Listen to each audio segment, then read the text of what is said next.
Hello guys, I'm Desmond Yo. And I'm Trisha, and today we'll be sharing with you about One Marina Gardens. You'll be hearing this word OMG quite a fair bit in this project. Okay, it's in the Singapore Core Central region, and also think about Marina Bay, Shenton Way, and all the projects around this area in Tanjong Pagar as well. So we will be breaking down the project and also share with you tips on spotting a good buy in this location as well. Yeah, because this is the first launch for the year in the CCR, and there will be more launches coming up in this area this year. So for mass market condo, layout matters. But for a luxury project like D9 and 10, it all is about entrance and the overall feel. It has to scream luxury. But in the CBD area, most buyers are actually investors. They are eyeing at 1 and 2 bedders, and oh my god, it's nearly 70% that. Their top concern, rental yield. We dive into that later on. Well, high rent doesn't always mean a high rental yield, right, Desmond? If we look at Warwick residence, for example, it commands a very high rent every month, but with a higher purchasing price as well. So the yield isn't necessarily better than the other condos nearby also. That's right. So for a good investment, we are talking about strong rental yield and a reasonable price. This matters for exit in future too, because future buyers care about the yield. That's why some condos sell at the loss to attract buyers, while some condos make a profit. So OMG is the first project in this township that will be in this transformation area. It also has a twin towers with some units boasting views of the Marina Bay, Sentosa, as well as the gardens by the bay. Yeah, so let's look at the artist's impression of this particular project. Wow, it looks so nice. Yes, URA also have some future transformation going on in that area. So this is something that investor can take note to. So this is the basic information. This developer is Kingsford, and it's Kingsford first primed area project. 937 units and TOP in 2029. More than 70% of the units are 1 bedroom and 2 bedroom, which is also what investors love. Am I right to say that? Yes, that's right. And also, the bigger units like 3 bedroom and 4 bedroom generally is for own stay. One thing that makes OMG unique is that there are going to be 3 bedroom dual key units. Means that it's going to add another 58 more units, 1 bedder and 2 bedder. Why? Because in CBD, it usually caters to tenants that are like singles or couples. So which unit should you pick? Well, if the 2 bedroom with the bay views aren't too hefty in the price tag, you should totally go for it. But if it's on the pricier side, well, then you might want to skip it as well. So in the next few moments, we'll be going through with you the unit analysis in the project as well. So next, Desmond, let's go into the 1 bedroom analysis, shall we? Okay, there are 8 unit types and 2 sizes for 1 bedroom, 420 square feet and 431 square feet. Layouts are also very similar. So tenants don't really mind since they are looking at a short-term period. So if it's for investment, I would say just go for the cheapest unit. So we actually managed to get down to the SHOWFLAT that day, and the rooms are pretty quite spacious, I must say. And the master is at 10.5 square meters, which is really great for rental if you ask me. Plus, all the rooms have a regular shape, unlike the sale at Marina Bay, where some of the layout actually have quite odd shape. But with that, they still managed to rent out at a pretty good rent, right? Yeah, so we have to reiterate the importance of the layout in CBD area. It is not an important issue. So you see, even for the sale, it has odd layout, right? But it still rent out pretty well. So this is one thing to reassure that investors are really not looking at layout when they are buying and investing in CBD units. Okay, so now we are moving into the 1 bedroom price prediction for the rental. So for OMG 1 bedroom units, they are around 420 to 430 square feet, while the older projects like the sale at Marina Bay has units from 600 square feet all the way to 800 square feet. So take Marina 1 for example, it's 1 bedroom, 700 square feet, rents are about 5,000 to 8,000 per month. So can OMG easily hit about, say, 5,000 a month? What do you think, Desmond? Let's look at some of the numbers from the CBD developments, starting from Tanjong Pagar, because it's a hot spot for the expat tenant. How about it? So we look at the Tanjong Pagar, 1 bedder rental. We'll be taking 3 projects out to look at their rental. First, we'll take Icon Village. Second is Sky Suites at Anson.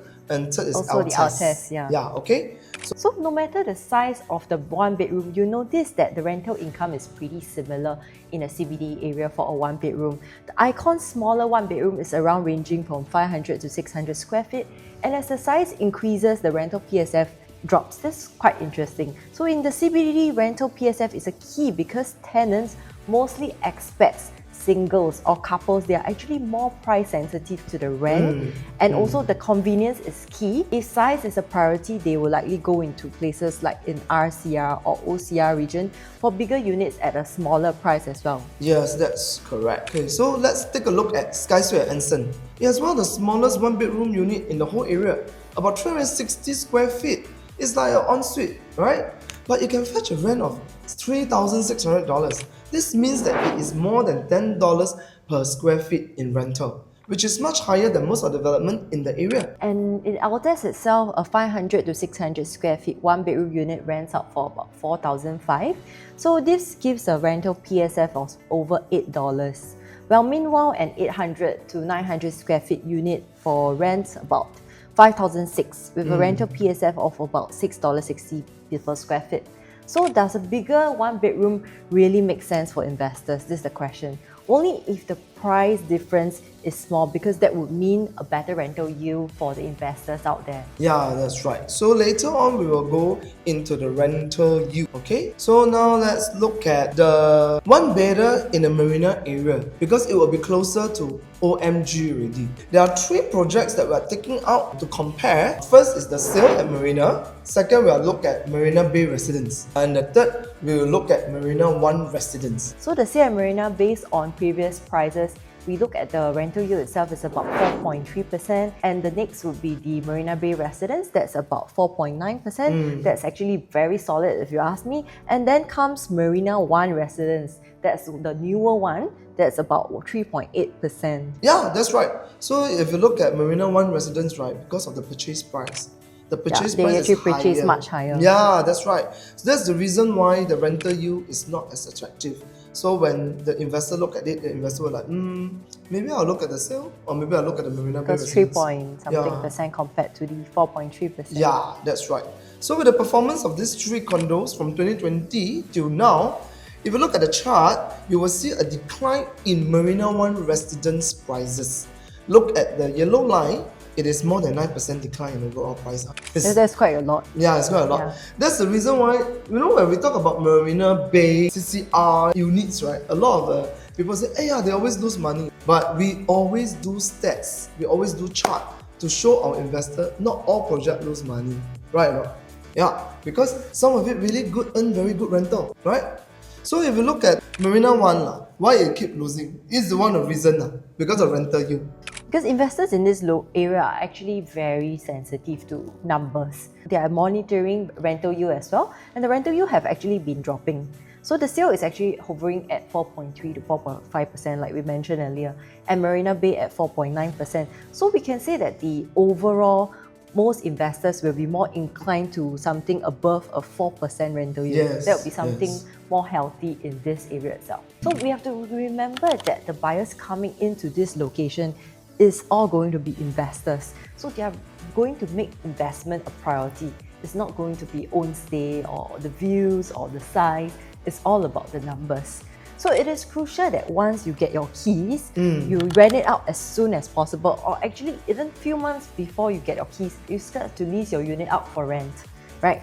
Yeah. That's what you do for your owners as well. Correct. And not wait for the highest rental yield, because every month there will be a vacancy period, so you are losing out on a monthly rent as well. However, when you are planning to sell your unit, you need to strategize, because you need to bring in one of the highest rental to lock in for your next buyer who's buying from you. So in order to achieve a rental yield of at least 4.2%, so if let's say we are looking at 4.2%, if we have purchased at 1.2 million and we can rent out at 4,002 at $10 per square feet, then you can achieve 4.2, which is, it makes sense. But to be honest, although the starting price is at 1.16 million, I don't think there are many units that 1.2 million. Maybe some of you who are luckier will be able to get at this price. So, but if let's say we are looking at $11 rental, okay, the 4.2% will be at 4,006, which is more realistic. So even if you are not so lucky with your ballot number and you get a unit about 1.3, about the range of 1.3, but if you are able to rent out at $11 per square feet, you can still get a rental yield of at least 4.2%. Correct, that's right.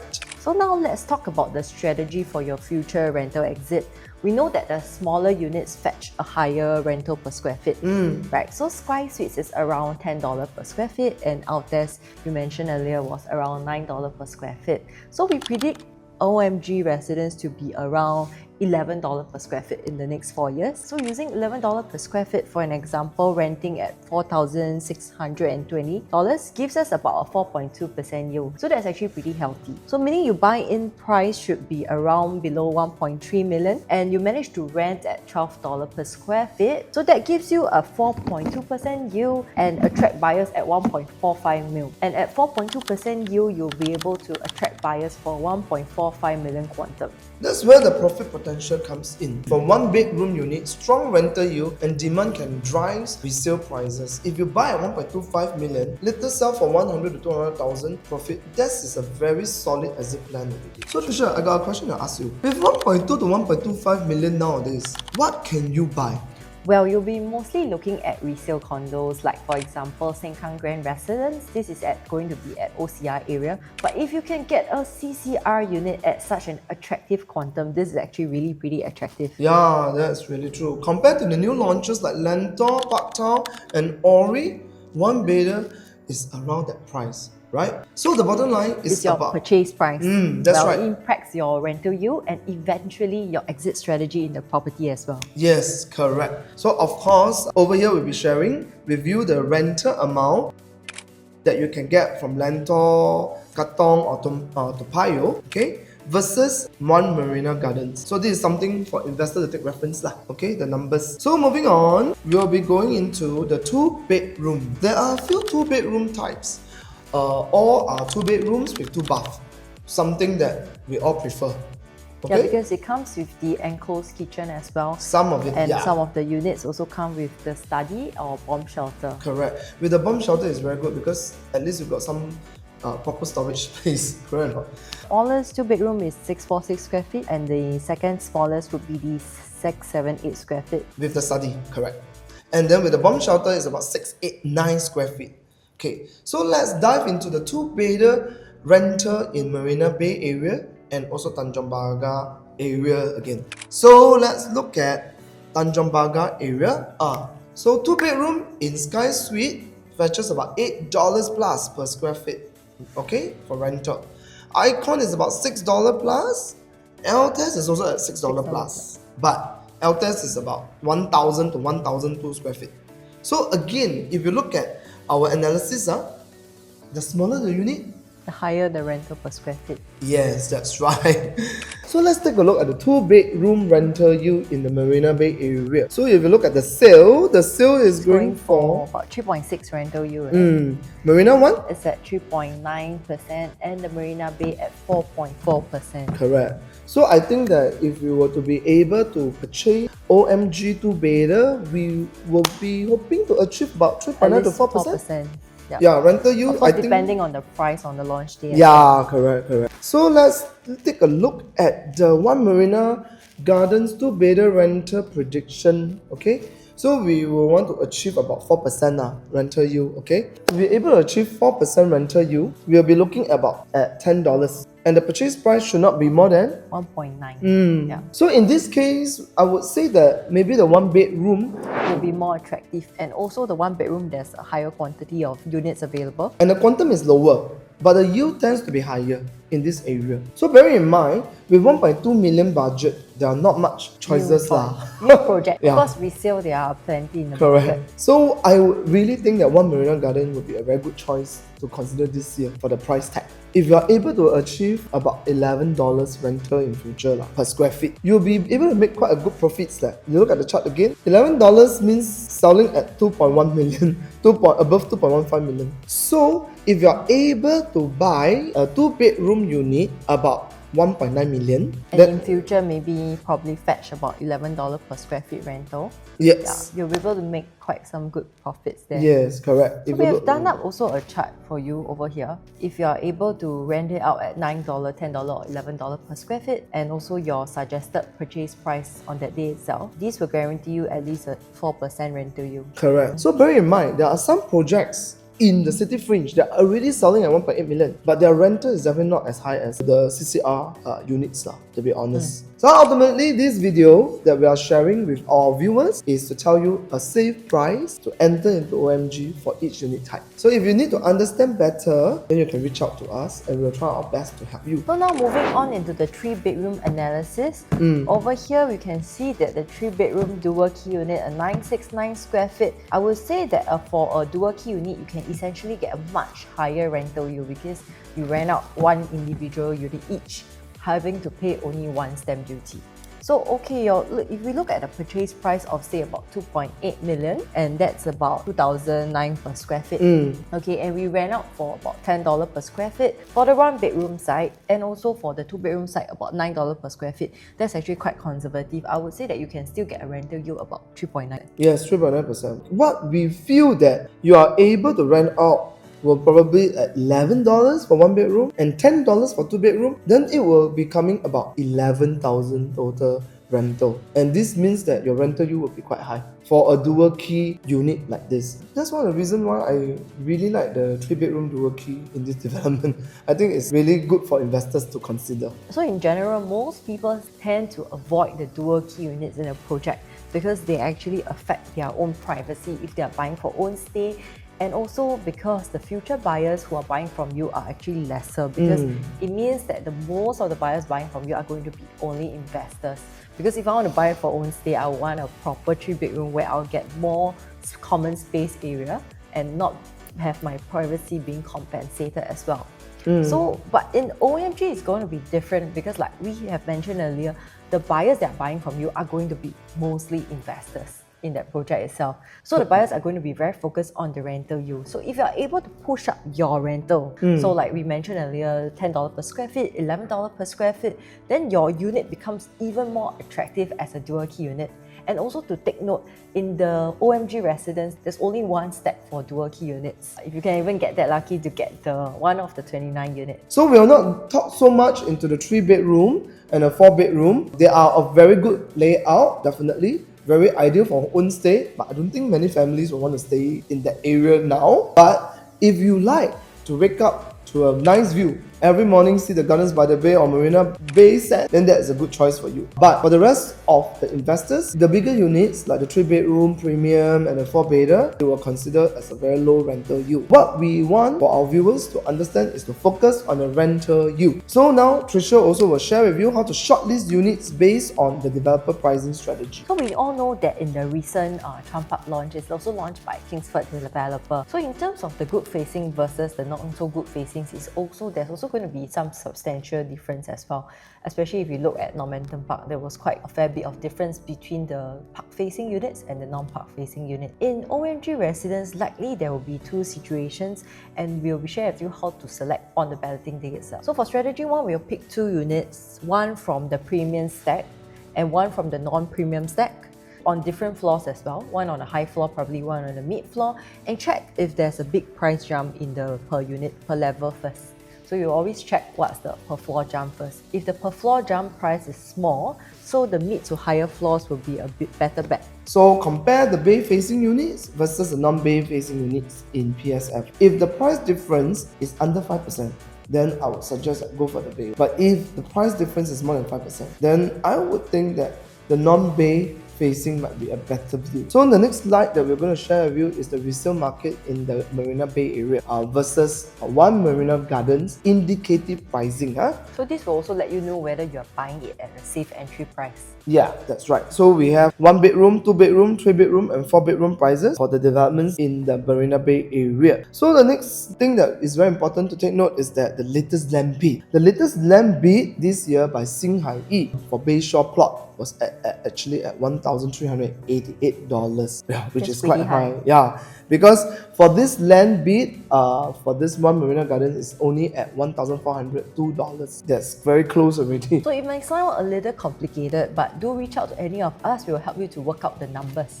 Remind our viewers, rental yield is the key. So okay, good luck for your balloting, and we'll see you in the next episode. Bye!